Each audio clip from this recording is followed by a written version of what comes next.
nyalonin diri sebagai presiden tanpa ada dukungan dari partai politik? Emangnya bisa? Hai followers, saya Diayu Prameswari Putri Sekartaji atau yang bisa dipanggil Utai. Dan hari ini kita akan bahas nih tentang pro dan kontra terhadap calon presiden independen. Nah, ngomongin calon presiden independen nih teman-teman, sebenarnya ada nggak sih calon presiden independen itu sendiri?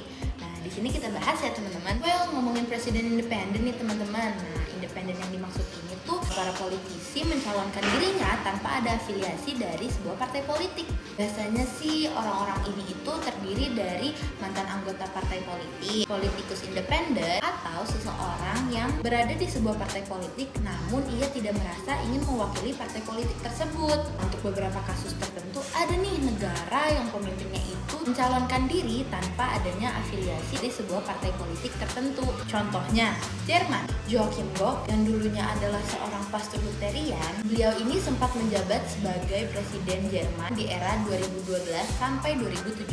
Pada saat pencalonan berlangsung ini, Joachim didukung oleh beberapa partai politik yaitu DP, CSU, dan CDU. Akan tetapi walaupun banyak nih dukungan yang diterima oleh Presiden Joachim ini sama sekali tidak pernah mengikuti atau bergabung dengan partai politik manapun. Dengan adanya konteks calon presiden independen ini, jadinya menuai banyak pro dan kontra nih teman-teman. Perspektif kontranya bisa dilihat dari sistem demokrasi konstitusional Indonesia ini masih berbasis sistem presidensial, terus juga bisa terjadinya depolarisasi. Sedangkan dilihat dari perspektif pro-nya, masyarakat jadi diberikan pilihan alternatif untuk memilih calon lain selain diusung dari partai politik.